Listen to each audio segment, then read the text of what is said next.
Welcome, welcome, welcome. It's your boy Mike, and I said I was going to do a podcast. This one may not be a long one, not a long-winded one, but I thought, why not just talk about the Raptors? I did it this week, and like I said, I can talk about the Raptors all the time. I just did a video about Pascal. I was thinking of talking about Pascal again because why not? And if you didn't take a listen to what I said, make sure you stop this right now and you listen. Make sure you subscribe, and comment what you guys want to talk about. I'll talk to you guys as much as I can. It's always good. The season's coming. We're 4 months away from the end of the year. So the season's coming. Right now, as I record this, they already announced some of the Christmas games. We're getting Mavs, Lakers, which I don't get why. I don't get why we're getting Mavs, Lakers. Is it just LeBron is gonna go away and Luka's coming up? To me, I already thought. See, I'm already on the tangent. Make sure you guys subscribe. This is the Raptors podcast. I used to have a name for my Raptors podcast. I actually forgot what I called it. But for this podcast, just hear me out. I'm gonna talk some NBA as well. And I go into a lot of tangents, so that's a good thing. So if you're driving right now, just take a listen. Drive. Just listen to your boy talk. I'm hopefully gonna be entertaining and not bore you to death with some random shit. I'm not gonna do that. It's gonna be real from a real person talking, not a robot. Because some of these podcasts are robots, honestly. Just robots. I hope never to be a robot. I hope to be as real as I can. Now, going back to the Christmas game, let's talk about the Christmas games. Now, the Christmas games, it's like this. I thought the games are already set. You didn't have to, make a lot of games up. The games are already set. The one game that they announced that's actually going to be great. The Warriors versus the Grizzlies. That's a Christmas game. To me, Christmas games should be the games that excite you as NBA fans. You don't even have to think about, if it's going to be you don't have to worry about their records. Because that Christmas Day game, they're going to show up. They're going to show up. Some players should be on Christmas. I'm not the biggest Trae Young fan, but Trae Young should be on Christmas Day. Trae Young should definitely be on Christmas Day. Trae Young and Christmas actually because he's a villain. It goes well. That's why, when he faced New York Knicks, it went well. But to me, I'm just going to think off the dome. I had the teams already in my brain. I didn't write it down, but Warriors, Grizzlies, match made. The Battle of LA is a match made game. I know some people don't want LeBron James to be on Christmas Day, but he should. Once again, he's a staple. Have him against Kawhi and Paul George. A team that most people already think is going to win the title. People are already saying, yeah, it's going to be them. It's going to be them. The one thing that makes the schedule kind of sucky is Kevin Durant. You don't know where he's going. You have no idea where Kevin Durant's going. So that's what makes this a little challenging. But I think you have the Grizzlies, Warriors, Battle of LA. Those are two games you for sure have. Guaranteed. It just has to happen. It makes it fun. Now, to me, you got to have one Eastern Conference game, right? The Eastern Conference game I'm putting out there is the Boston Celtics. Now, the question is who they're going to face. They don't have any rivalries, really. They really don't. Not right now. You make them face Miami. They face each other twice in the playoffs. But you don't know where Miami's going to be. A team that you can almost, I would say, guarantee that's going to be a good team.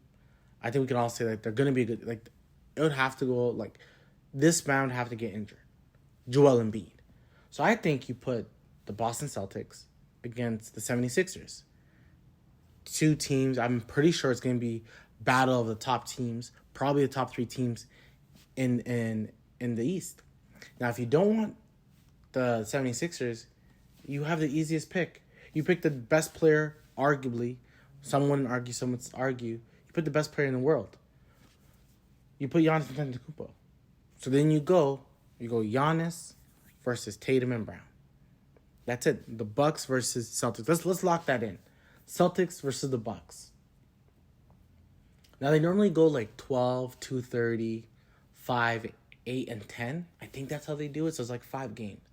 So I think they already made the times for the Warriors game. I think it's a 5 o'clock game, and I think they made the Lakers Dallas 8 o'clock. That's fine. But like I said, if you're doing the Battle of LA, you go 8 o'clock. I think Grizzlies and Warriors has to go. I don't know what's their main event time. If it's 2:30, make it 2:30. If it's not, you make it 5 o'clock. It's pretty good. You go Warriors, Grizzlies, then you go LA. LA. I like that. I like that dynamic. It just seems like California is really getting a lot of love here. But also because at the time frame of their game is a little different. And like I said, you go Bucks, Celtics. Now you always got to pick a young team versus a veteran team. I know back in the day we saw a lot of Clippers play on Christmas. I want to put the MVP on. I think you got to put the MVP on. You want to make the game be lively. So to me, you go Jokic. Now, what I'm doing is let Jokic face Embiid. Now, I know they don't have a rivalry, but 2 years in a row, Jokic beat what? Who did Jokic beat? He beat Embiid. So you make him face Embiid. The battle of the big men at 10 o'clock at nighttime. Who's the better big? Hopefully, they're both in the running for MVP. Hopefully. You never know. But I think that's really good. Jamal Murray's back. Michael Porter Jr. You got Harden. You got Maxey. You got Tobias Harris. So it's still some stars there. So maybe you go there. Now, like I said, you want to go young. So if you don't go Philadelphia, you go the Pelicans. Because Zion's going to be on every game anyway. Now, speaking of the Pelicans, I'm going to lock in that 10 o'clock being... You go with Joel Embiid versus Jokic. Now, the first game, you can always go... Like I said, Atlanta should be on. I may go Atlanta-Dallas. There's no rivalry against Luka and Trey, but it's going to be an entertaining game. Luka is entertaining. Trey's entertaining. Put him on first. Why not? Now, if you don't want Trey, you always have Zion. See, that's what makes the Christmas games. I can see how hard it is because you want to put the best of the best on, right? You want to put the best of the best. And I didn't mention Brooklyn because you don't know what's going to happen there. And quite frankly, even if they're all staying together, it doesn't matter because who knows if Kyrie's playing? Who knows what's happening with Kevin Durant? All this stuff is like, oh, who knows? So what's the point of dealing with any of it? There's no point. Let's keep it moving. Honestly, let's just keep it moving. Now, with that being said, that's what I would do. If I had to pick, like I said, I'm playing Trey versus Luka. That's my 12 o'clock. That's my 12 o'clock game. Then I may switch it up and go Warriors, Grizzlies at 2. Doesn't really matter time. Doesn't really matter. I'm just saying I would like to see that kind of order. Then you go Boston Bucks. You go LA. I think LA is just always going to be exciting. LeBron versus Kawhi. Who's the kings of LA, ultimately? And then you end it with Embiid and Jokic. Now it sucks. You may not have a Luka. You may not have a Zion. You may not have Trey. They may not even have Trey at all. I just think you like to kind of have that person that's, out there. A little bit more out there. I just think if you don't have Trey, it's good because you still have Ja. Ja is one of the most exciting guys in the league. If Zion's healthy, you want to put Zion there too. If I'm thinking as a business, you may want to put Zion. But you already have Luka, LeBron, so that's that passing of the torch. So it's one of those things. Who knows? But that's just my quick thought about the schedule. I didn't even think I was going to talk about the schedule. I was actually just going to talk about Raptors. It's just, I talk about NBA too, so why not? So I thought I was going to talk Raptors, but I didn't. Sue me. Like I said, it's entertaining. You're driving in your car, you're listening at the gym. You're listening at home right now with your friends, with your girl. It doesn't matter. You're listening to it before you go to bed. It's good.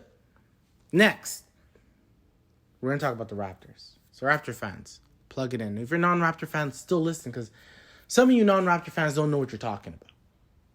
Truthfully speaking, some of you non-Raptor fans don't know what you're talking about. I just made a video about Pascal. In my video about talking about Pascal, I was really talking about the fact that his journey is amazing to see.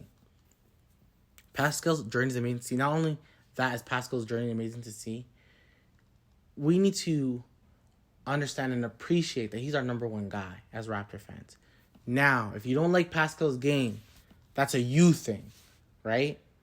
Pascal's game is Pascal's game. Not everyone may have the game that you would like. He doesn't have dominant post moves like that you want to see. He doesn't shoot the greatest. You know, he has almost an ugly game. There's a lot of players that may have an ugly game. And a player that I was thinking about that, you know, Pascal's trajectory is like a Jimmy Butler. Him and Jimmy Butler are two different players. But in the sense that every year, Jimmy somehow gets better. Jimmy Butler is the 11th best player in the league. And he has been, honestly, for the past, 3 years. No one wants to put Jimmy Butler as a top 10 player. Because when you hear Jimmy Butler as a top 10 player, you're ready to argue it. You're ready to go Jimmy's not a top 10 player. You're ready to argue that Jimmy is not top 10. So we can all agree Jimmy's not top 10. We all think it. So let's just go with it. Jimmy's not top 10.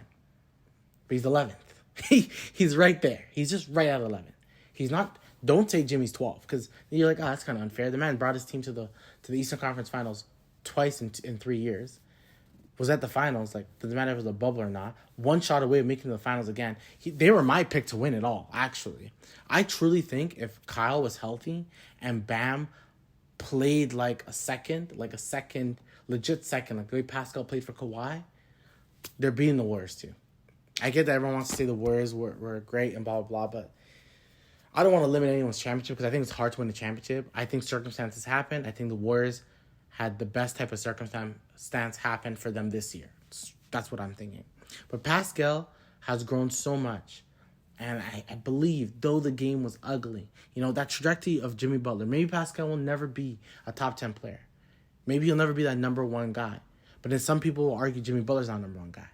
He's not that guy to really get you there and win it all. Maybe he's not that guy. Or maybe he's just not a top 10 player. But Pascal's right there. People argue where Pascal's place is. That they put him 6th. Come on. It's disrespectful. 2-time All-NBA. Second team and third team. An all-star.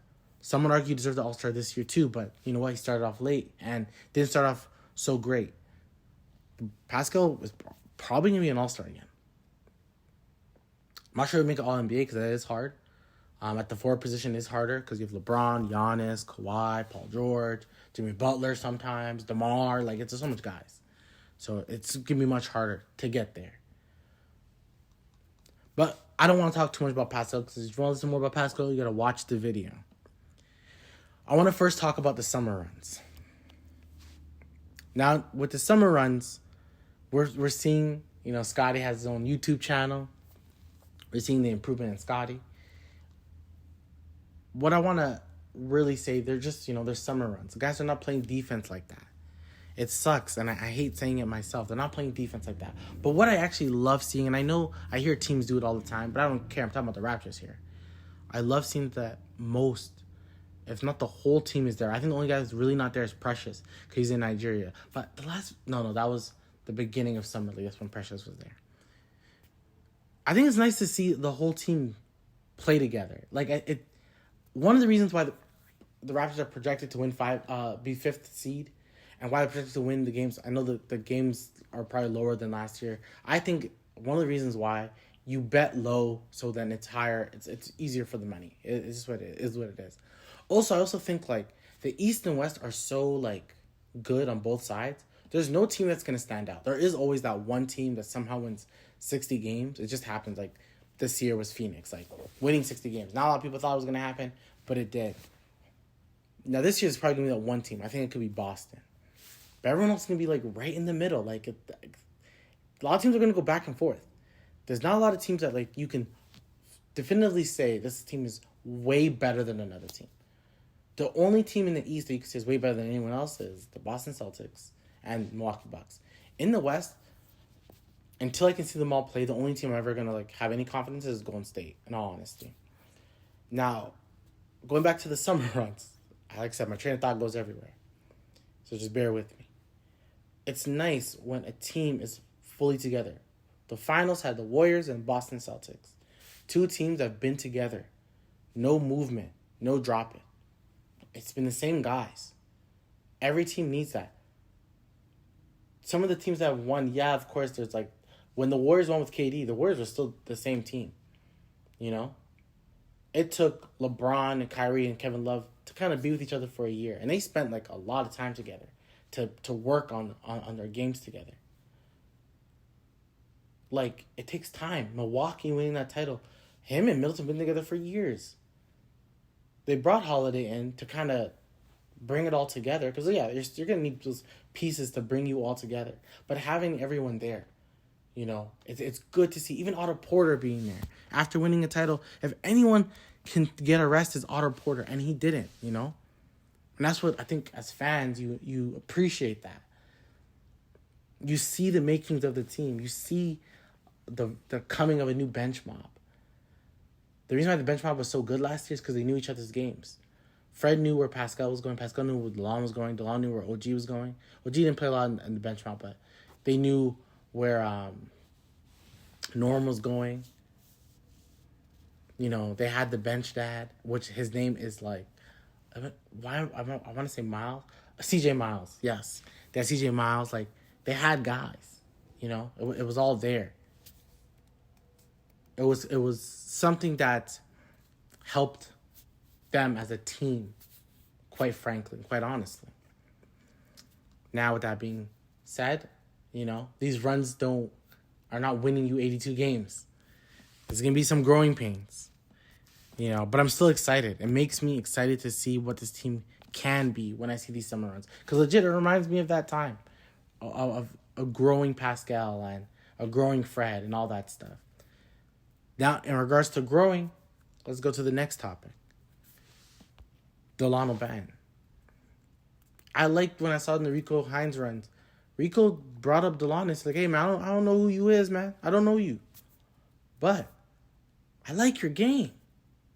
And that's all we want to see. I think the summer league, it's summer league. It's okay, Anthony Morrow had like 60 points. I don't know, like 50 points. Like, it doesn't, like, I think Anthony Randolph had like a bunch of, like, it's summer league. But what I'm saying is, Delano Banton, I just made a video about Malachi Flynn and how I think Malachi can have a bounce back year, or we can start giving him more minutes. But then there's Delano as well. Like, arguably, we got 9 guys already. We already have the 9.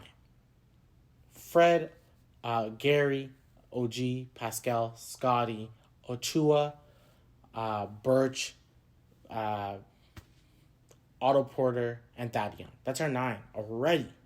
Then we still got Birch, who you may see some minutes with. Because I still think Birch, especially when he's a big guy, Birch needs to play. Then you got Malachi you want to play. That hits 11. Then there's 12 is Delano. Like, we're already so deep. And then we signed Honcho to like a full guaranteed contract. So I don't know if he's actually a part of the unit. And then we still got Svi, who, like, here's the thing. Svi reminds me of Stanley Johnson in the sense that, we had Stanley for 2 years because he took his player option. The first year Stanley Johnson was like, why did we have this guy? The second year, not so bad. Second year Stanley Johnson wasn't as bad as first year Stanley Johnson. So I'm thinking maybe Svi can do the same thing. And I'm assuming Svi's not with the Raptors because of, there's some like FIBA stuff going on. So I'm assuming it's because of that. But who knows? Maybe the Raptors will cut him. It's $1 million, like 1.6 or something like that. They can cut him if they truly want to. Yeah, it would suck. It holds on their cap. It is what it is. But just seeing the game of Delano, if he can hit a jumper, the things everyone wants people to shoot threes. And I know it's Nick Nurse and all them. I think if someone can have a jumper, that goes a long way. If you can have a consistent mid-range, I'd rather that personally as a basketball watcher, as a person who doesn't play great but knows how to, shoot a ball and dribble. Not great either. It's actually all poor. Not great basketball player. That's what I'm talking. But a person who can watch basketball and analyze it, I truly think that what I would want to see is Delano have a great mid-range. The three-point shot, if he's hitting 35%, I'm good. But if that mid-range can be clutch, and I'm talking about people who have great mid-ranges like, DeMar, Jimmy, Chris Bosh had a great mid-range. Delano's like 6'9". If we can see a consistent mid-range, pull-up mid-range, perfect. He's gonna get minutes because he's fast, he's small, so he can get through the lane. His finishing is gonna get better. So the more we see of that, the more I'm excited to watch Delano play. So I don't know what the Raptors are going to do. That's, of course, Nick Nurse's job. How he's going to... I'm probably going to do a podcast just to talk about the rotation. The rotations are probably an hour conversation. Because it's like I said, it's crazy how, a lot of people are saying the Raptors are deep. I want to push back on the word deep. Watch me in 2 weeks say they're deep. Who knows? I want to push back on the word deep because deep means like... It's what your definition of deep is. My definition of Raptors are deep is that there's so much players we want to see play. There's so much players we want to see play. But they're not deep in a sense like these guys deserve to play. Like all these guys, they have 9 guys. I think 9.5 because I'm still going to include Ken Birch that deserve to play. Like these guys you want to play because they need to get minutes, they need to score, they do all that stuff, play defense, whatever. But we want to see Malachi play. We want to see Delano play. And I know there's a lot of people who are on the same bandwagon, would love to see Justin Champagnie play. That's 13 guys we all want to see play. That's not how it works. That's just how it works. Now, I think the team is in transition. Like, I hope everyone knows, and I hope I'm wrong. Like, but it's just how it is. This is what happens to the Raptors now. The team that you have now, in order to win a title, not everyone's going to be on the team. Now, it would be amazing if they are. Golden State was able to do it. By the end of the day, besides the 3 guys, they changed everybody consistently. It was those 3 and Iguodala that stayed the same. Everybody changed. Changed new centers, new backup shooting guards, new backup small forwards. They changed every single time. So you have your core, right? You got to ask yourself the true question that one day will get answered. Who is the Raptors' core? Because it can't be 6 guys.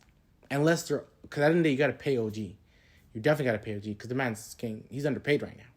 Gary, that's an argument. Do you want to pay him? Do you not want to pay him? It all depends on his role. He may want to be a starting shooting guard, but you may see him as a 6th man. So, and then you still got Delano, you got Justin Champagnie. So, the pipeline's coming. That's why you got to understand the pipeline. Delano's coming. And when you see someone like a Rico Hines comment on Delano Banton and say Delano is like, I didn't know your game and I like it. You work hard. You play good defense. You score. Like that's good. Even in Summer League, we saw his shot get better. That stuff matters in the grand scheme of things. It does. That's something you want to see happen. You want to see the growth in these guys. Now, we got to talk about OG. And why we're talking about OG is pretty simple. You know what? No, I'm going to leave OG last. We're going to go Fred. Fred's leadership. Because I really liked what I saw with Fred. He got them all together. Well, it was at the end anyway. Like, they all were always together. And Fred was talking. And I know some people have not been the greatest Fred fans. I like Fred. I wanted Norm to start over him. So that's my qualm with Fred. I'm not going to lie. It's my jealousy of that Norm couldn't start. I know Norm made mistakes, but I always look past Norm's mistakes. But Fred's leadership is so unquestioned. The way you watch him talk to the team, lead the team, communicate. He's probably a very annoying guy, but that's the purpose. The purpose is to annoy them. Annoy them to get better, to the fact that they don't want to listen to your voice anymore. And Fred is good at doing that. Fred is good at, like, bringing the guys all together to say, like, hey, the time is now. Our goal is to win a title. Push through. And I love seeing that. Personally, I love seeing that side of Fred. Like, I love it. The Captain Fred is... I'm a big fan. Big fan of Captain Fred. And I continuously want to see that. And I hope the guys are listening.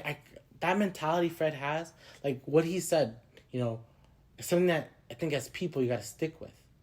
He's like, the last memory he has is how they lost to Philly.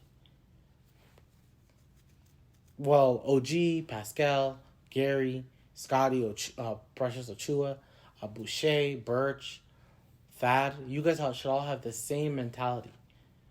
And he said the only man that should be different, truly speaking, is Otto Porter, who just won a title. And they all clap for Otto Porter. Like, he just went... Because I've always said, I love the addition of Otto Porter. Everyone agrees. Otto Porter is not going to... He's not going to be a game changer. He's really not. He's not a Kawhi level sign. You know what I'm saying? But he's a quality sign. He is, so quality. There's no Raptor fans going to hate it. I think all Raptor fans are going to love it. Quite frankly. We're all going to love it. He can shoot the three. He's the third overall pick, so there's clearly talent there. He got a max contract. There's clearly talent there. He started for the Golden State Warriors. I don't care if he played 2 minutes. The man started. Played 15 minutes in the final game. Played actually 13. Still scored 6 points. 2 of 3 shooting the three. Come on, guys. 40% three-point shooter. Fred knows that someone like Otto Porter is essential for the growth of this team. For the growth of Pascal, the growth of himself, the growth of Scotty Barnes. Fred's leadership is what's gonna get us to the next step. Him bringing the troops in, I don't know. I've always liked Fred, but that moment right there, for some reason, I loved him. I loved him. I loved what he did and what he said. I loved it. Guys, we know what we can be. I know every point guard probably says the same thing. Every place has a point guard potentially like a Fred. But those leadership qualities goes such a long way that I don't know. I personally loved it. I honestly can't stop thinking about the bringing in the troops and telling them that, this is just the beginning. Long season. Listen to guys like Thad and Otto and it's going to get us there. Also, speaking of the Raptors, I love Thad Young. I don't think he's going to play a lot of minutes, but which I think is a good thing.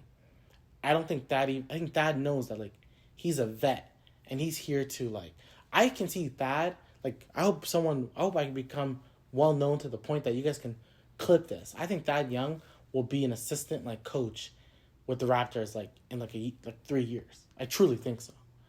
He knows what he's doing. He brought guys in and he's just a smart guy,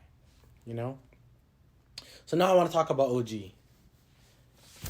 And this one is the main event topic for me. This OG topic. And why is it the main event topic for me? It's because OG. The rumors were true and not true. I don't think OG made a fuss about it, but OG wanted more touches. Now the thing is, and I said it in a video, OG had his opportunity. I don't care what no one tells me. OG had his opportunity last year. When Pascal wasn't playing, even Fred said in a conference call or in a press conference, OG's our number one option. That's what he said. OG's our number one option. But who had to become the number one option? Fred.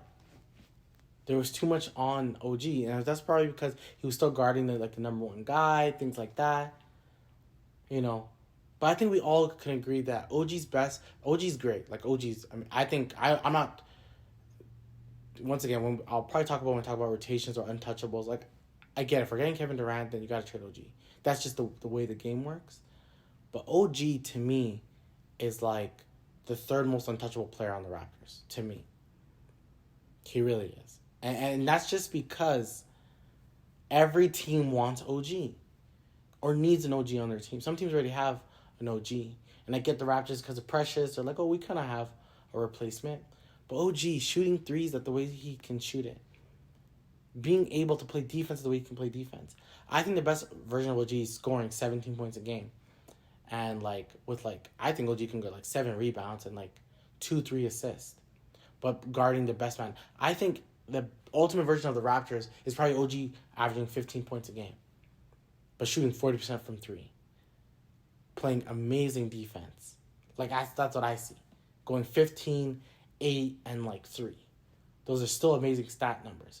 And I understand he probably wants to score more, but to be a champion, to win I think you need an OG. And I think OG should see, honestly, his role. Some days you may need you to score 25. Some days you may score 12.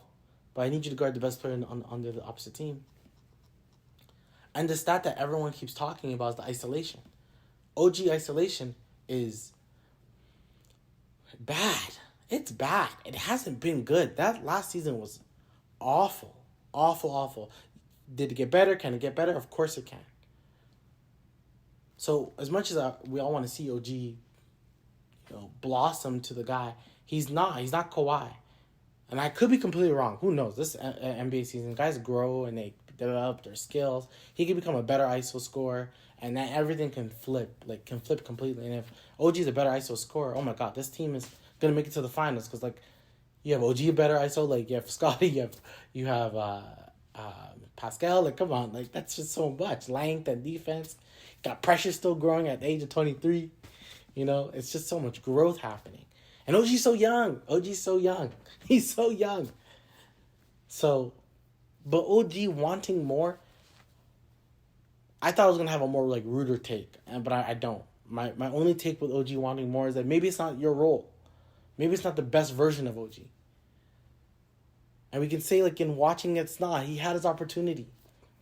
If he came out the gates doing his thing, scoring 25 points, and we're like, oh my gosh, we have something in OG. Trust me, probably Scotty wouldn't be fucking rookie of the year. That's one. And Pascal probably wouldn't have been all NBA because it would have been such a dynamic change if OG was averaging 25 points a game. And I'm even less. Let's say 22 points a game. With like great efficiency guarding the best player on the opposite team. That's legit Kawhi Leonard, Paul George, Indiana Pacers, LeBron James, Miami Heat type stuff. That's some Jimmy Butler type stuff. And that's crazy if that was happening. But it didn't happen. It didn't. He didn't do that. So I think the best version of OG is becoming, I think with this team, there's no third option. Like, there's no true third option. No true third option. The third option is whoever's going from Gary,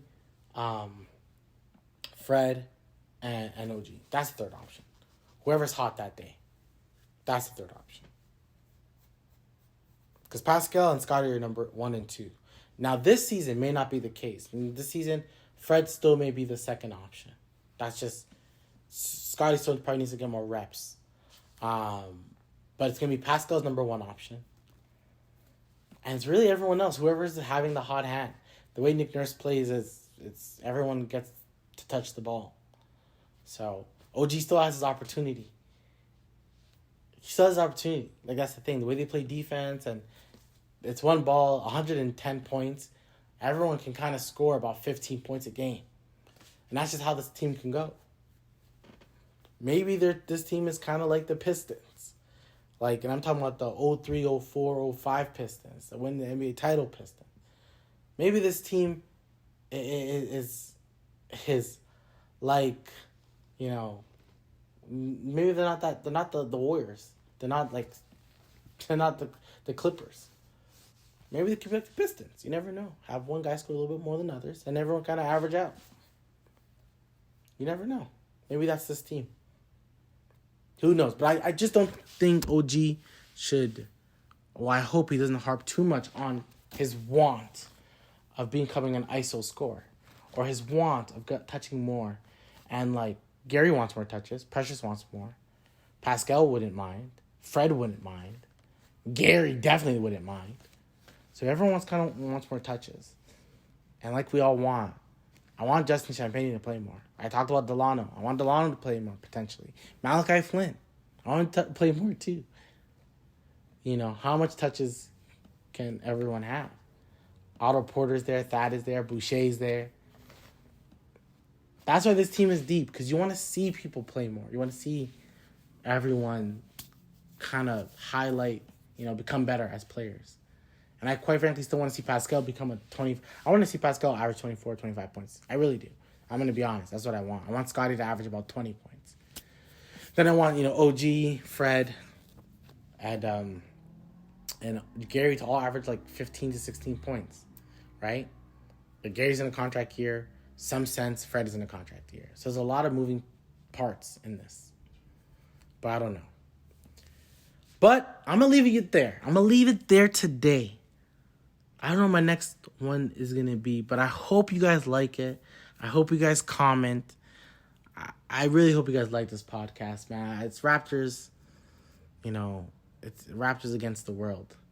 It's it really is. It really, really is all the time. You see what they're talking about and the way they talk about us out there. Make sure you like, make sure you subscribe. I'll talk to you guys very soon. Peace.